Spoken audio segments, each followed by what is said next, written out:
La armonía del universo.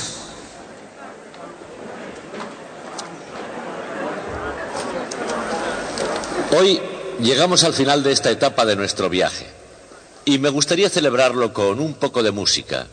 No es una música corriente, es algo completamente extraordinario.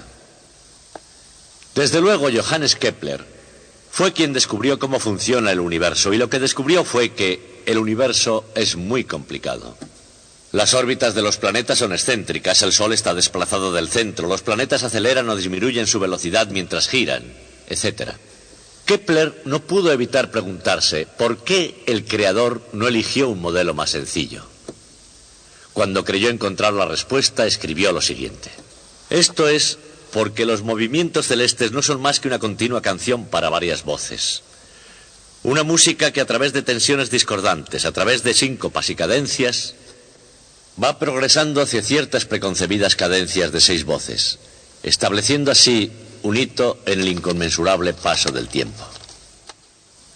20 siglos antes, los pitagóricos pensaron que los cielos eran un instrumento perfectamente afinado cuya música solo podía ser captada por el oído de Pitágoras, su maestro. Pero la idea de la música celestial es aún más antigua que el propio tiempo. Y Kepler se valió de esa idea de la música de las esferas, con su eco a través de los pasillos de la historia. Un universo más sencillo hubiera producido una música aburrida. El creador compuso una sutil y compleja composición que continuaría sin repetirse casi para siempre. Kepler creyó haber escudriñado en el interior de la mente del creador. De hecho, lo pensó con frecuencia y escribió lo que había visto en este libro. Johannes Kepler, La armonía del universo, publicado en 1619. Anotó en este libro la música de las canciones de cada uno de los planetas y retó a los músicos de su época a interpretar aquella música celestial.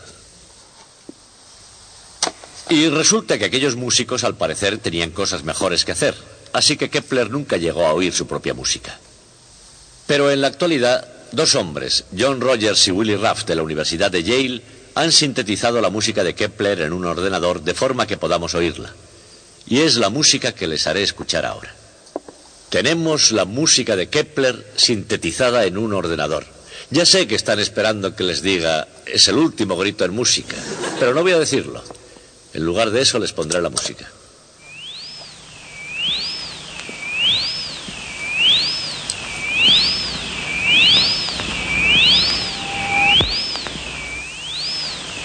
Mercurio, el planeta más cercano al Sol. Venus y la Tierra. Los planetas hermanos, el segundo y el tercero. Marte, el impresionante planeta rojo. Júpiter, el mayor planeta del sistema solar. Saturno con sus anillos, misteriosos hasta hace muy poco. Urano, el primer planeta descubierto en los tiempos modernos.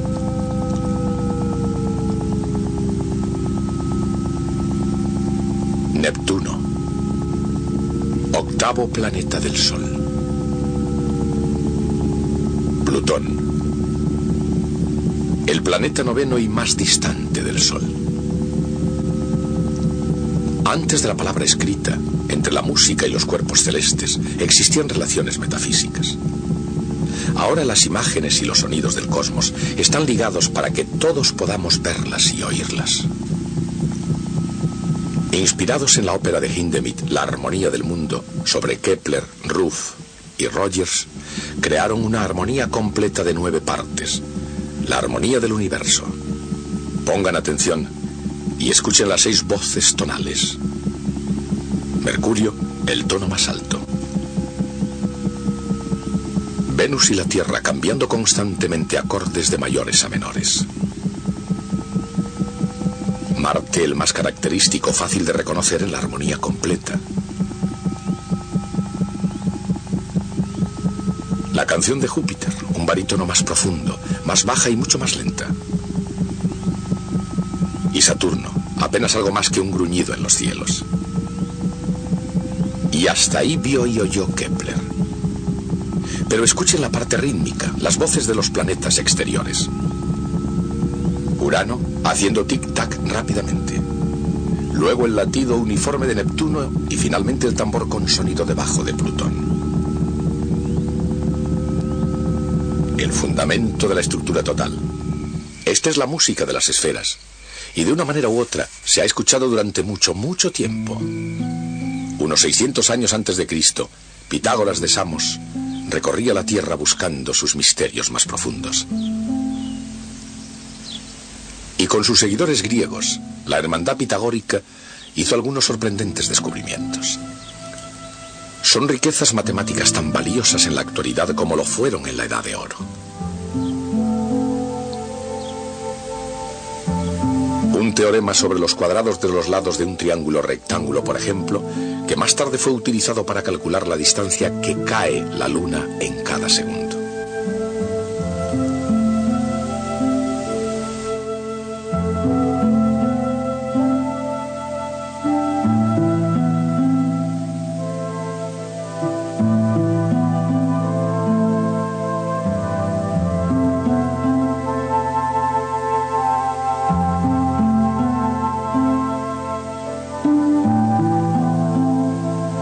Los pitagóricos también explicaron que al ir sumando los números impares se obtienen cuadrados perfectos.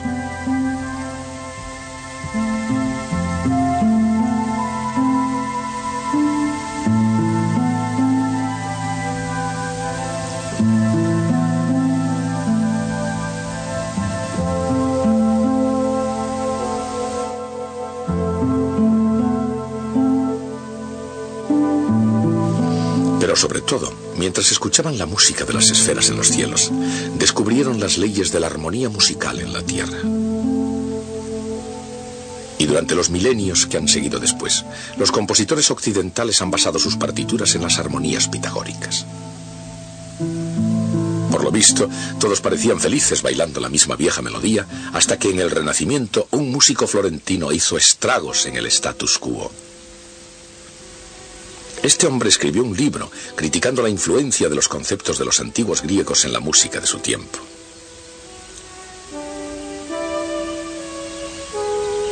Su nombre era Vincenzo Galilei, y su personalidad intelectual y rebelde fue heredada por su hijo. Galileo Galilei creció para ser un científico, un revolucionario copernicano, a pesar de las consecuencias. Y en el proceso mantuvo correspondencia sobre la naturaleza celeste de las cosas con un astrónomo de la misma manera de pensar que él y un genio matemático llamado Johannes Kepler. Mucho se ha hecho a partir de los deslumbrantes logros de Kepler, pero quizás el de mayor trascendencia fue la armonía de los mundos. En ella no solo oyó la secular música de las esferas, sino que puso por escrito su sonido de la era espacial.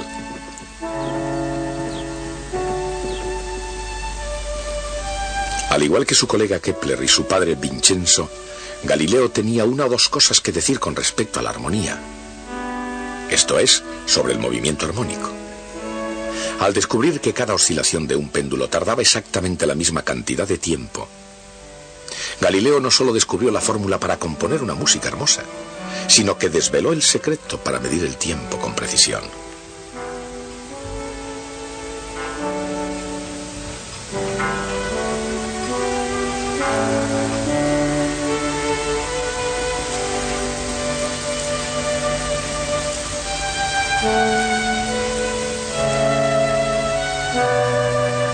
Y no paró ahí.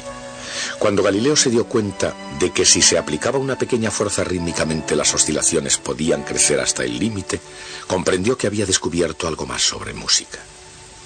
El principio de resonancia. Como idea, la resonancia no era tan peligrosa como las que con el tiempo le llevaron a un proceso. Pero la resonancia en sí misma produjo y aún produce algunos efectos destructores.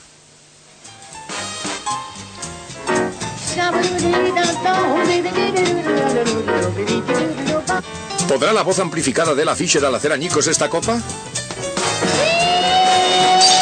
Lo creo. Si se puede decir que Galileo y su padre progresaron haciendo añicos las tradiciones griegas en ciencia y música, se debería reconocer que todos los eruditos occidentales hicieron progresos, en primer lugar, solamente apoyándose en esos antiguos cimientos.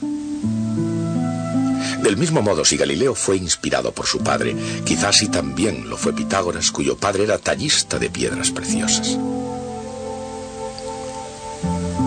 Incluso hoy en día, contemplando las formas geométricas de los cristales naturales, esas formas geométricas se pueden ver como facetas de índole matemática de la propia naturaleza.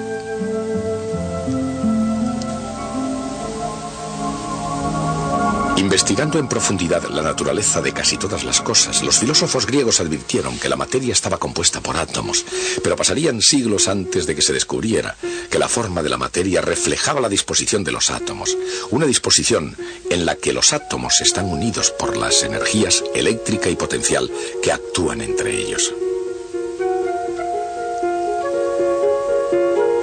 Y así como las interacciones entre los átomos son de naturaleza eléctrica, las interacciones entre los miembros de la especie humana pueden ser tan complejas y están tan altamente cargadas como se demostró en la amarga polémica entre el barón Gottfried von Leibniz y Sir Isaac Newton. Entre otras muchas distinciones notables, Newton era el representante de la Universidad de Cambridge ante el Parlamento británico. Él no fue un gran estadista en Inglaterra, pero cuando se trata del comportamiento de las masas y las fuerzas, nadie pudo establecer la ley mejor que Newton.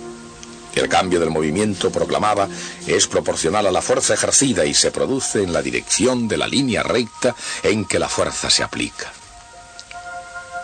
Dicho en otras palabras y con términos modernos, fuerza es igual a masa por aceleración, que es una ecuación vectorial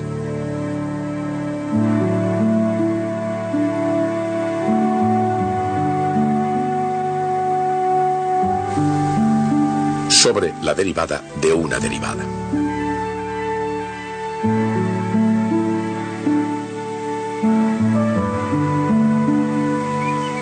Con esa ecuación, Newton descubrió un poder más allá del campo de acción de la política y un espléndido motivo no igualado por ninguna otra idea científica en la historia.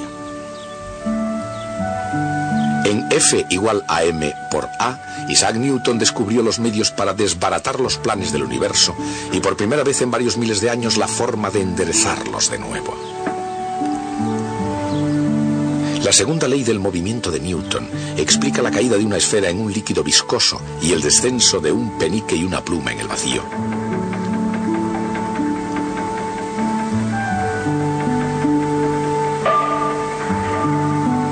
La ecuación de Newton, F igual a ma, explica el movimiento de la caída de la Luna a través del vacío llamado espacio exterior. Y el movimiento de caída de una estrellita, esta gota de aceite cargada eléctricamente atrapada en el espacio interior de un laboratorio científico. Combinada con su ley de la gravedad, la segunda ley del movimiento de Newton da el movimiento de cualquier proyectil en la Tierra,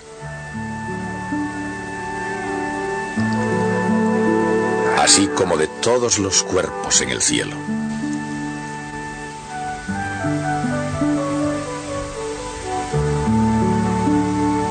De hecho, cuando Newton se dio cuenta de que la caída de la Luna obedece a la misma ecuación que la caída de una manzana,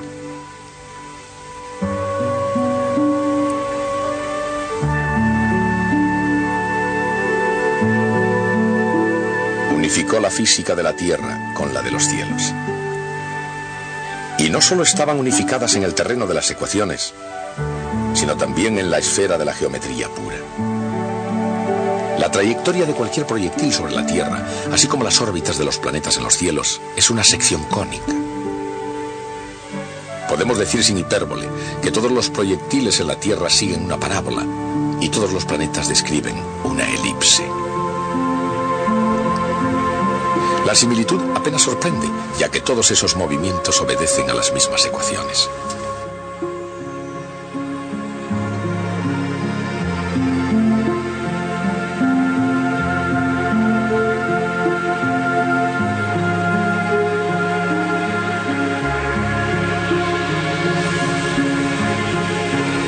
¿Cómo es que una pequeña ecuación puede ser tan poderosa como el universo mismo? En primer lugar, F igual ma se aplica toda la fuerza del universo mecánico, ya sea la fuerza de la gravedad sobre un cuerpo que cae, o la fuerza magnética entre corrientes eléctricas, o la fuerza de la viscosidad sobre una canica cayendo, o la fuerza de un muelle sobre una masa oscilando. La segunda ley de movimiento de Newton no solo se aplica a cualquier fuerza, sino a cualquier masa, sin importar la masa que sea ni dónde se encuentre.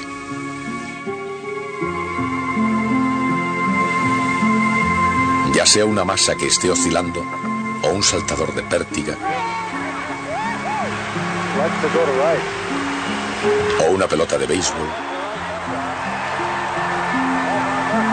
o una bola de billar.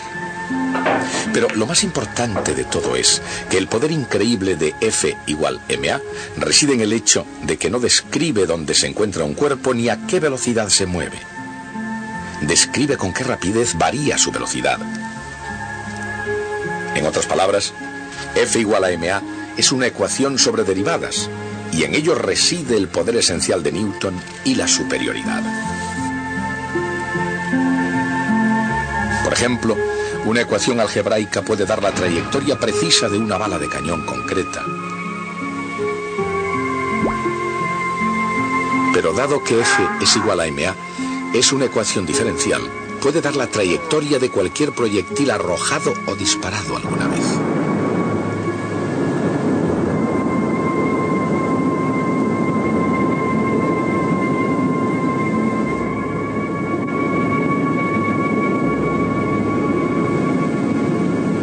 Pero, en principio, ¿qué fue lo que llevó al joven Isaac Newton a crear un método tan poderoso con el que expresarse a sí mismo? Realmente, ¿qué provocó en primer lugar la revolución científica? Tanto como cualquier otra cosa, fue la pasión revolucionaria de un, por otra parte, tímido monje polaco, Nicolás Copérnico. De manera distinta al sistema solar aristotélico de Ptolomeo, el universo copernicano ya no situaba la Tierra en el centro de las cosas. Ya no estaba la Tierra misma fija e inmóvil, ni por la misma razón todo lo demás. Copérnico no solo puso la Tierra en movimiento, haciendo girar al mundo académico alrededor en círculos platónicos, sino que dejó suelta a la imaginación científica, libre para desafiar antiguas suposiciones. El progreso no llegó fácilmente, ni todo al mismo tiempo, sino que después de Copérnico, el mundo era un libro abierto.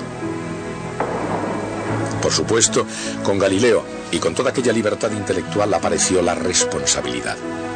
La responsabilidad de escribir la naturaleza como realmente es. Y hacer eso requería una nueva matemática, una matemática del movimiento. Por supuesto, los antiguos griegos habían hallado que el área de un círculo era tan sencilla como pi, y ese fue un paso dado en la dirección correcta. Arquímedes encontró una fórmula para hallar la superficie de un segmento parabólico, y eso fue un adelanto. Pero la matemática del movimiento no describe solamente la forma de las cosas por venir. Aunque parezca muy avanzado, ese tipo de cálculo se agotó prácticamente en la Edad de Oro. De manera que en lugar de describir algo en términos fijos del mundo antiguo, la nueva matemática obtiene el ritmo a que algo cambia, ya sea el ritmo a que cae un cuerpo o el ritmo con que aumenta una pendiente. La derivada es un dispositivo matemático que a lo largo del siempre cambiante universo del movimiento llega hasta el límite.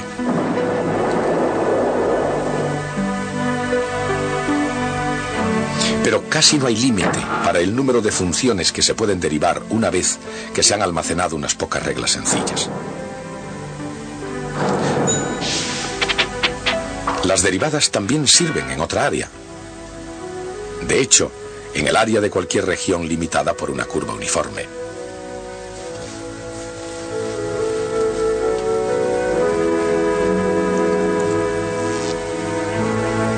Ciertamente, después de que Newton y Leibniz descubrieron la relación entre integración y diferenciación, entre área y ritmo de cambio, y el cielo fue el límite.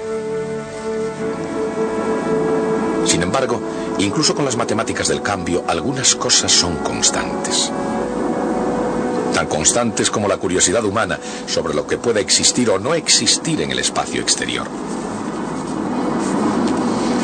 Dentro de la naturaleza expansiva de las ecuaciones diferenciales, lo más constante es la propia constante.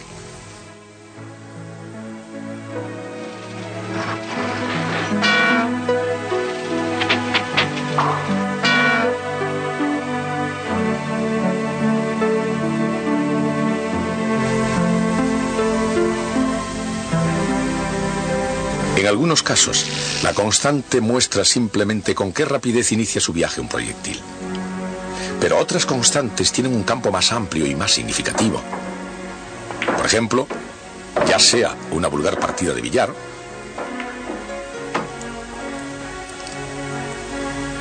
o el juego cósmico de perseguirse, siempre que no exista una fuerza exterior, la cantidad de movimiento será constante.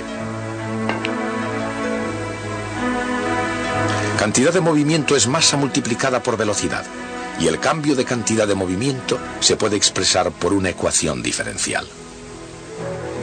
Fuerza es el ritmo de cambio de la cantidad de movimiento.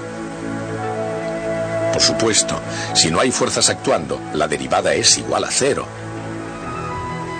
Por lo tanto, el vector P es constante. En otras palabras, cuando la fuerza es cero, la cantidad de movimiento se conserva. Y si el producto vectorial R por F es cero, alguna otra cosa se conserva. Entonces, ¿de qué es derivada R vectorial F?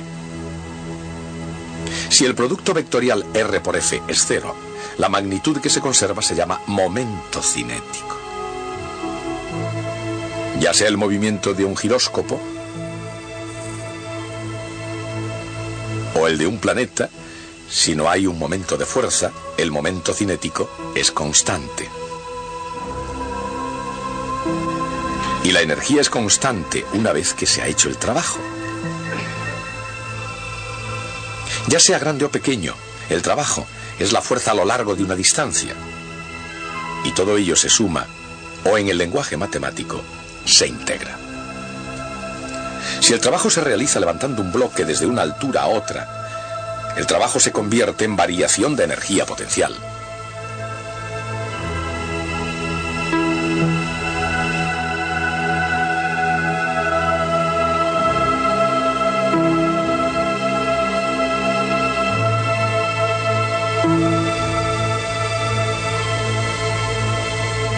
Si en vez de eso, el trabajo se efectúa para acelerar el bloque, se convierte en energía cinética.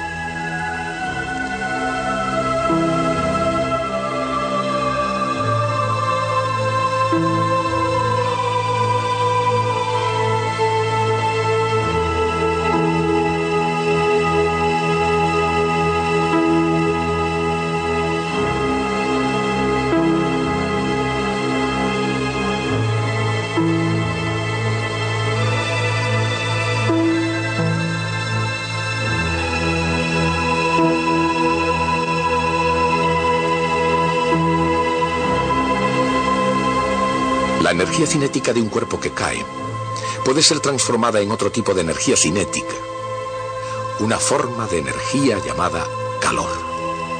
Calor que se expande de molécula en molécula, que disipa la energía, pero nunca la destruye.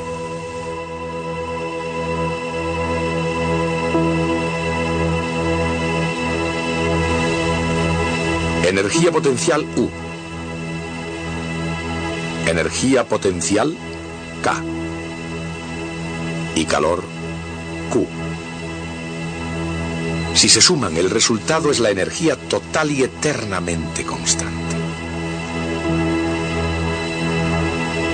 Y es la energía potencial y cinética lo que fundamentalmente determina las órbitas de los planetas. Esa sinfonía de orden perfecto, la armonía de las esferas.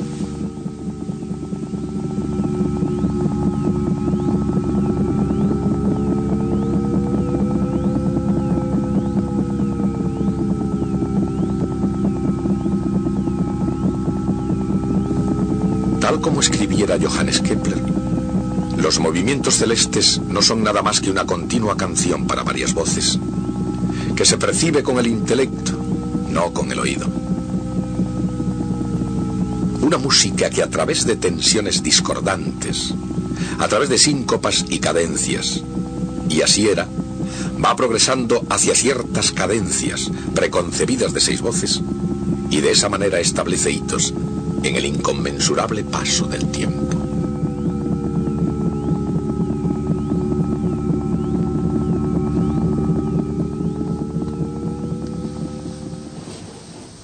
Bueno, hemos recorrido juntos el camino desde el amanecer de la historia hasta la física que conocemos hoy. Damas y caballeros, eso es todo lo que tengo que decirles sobre mecánica clásica.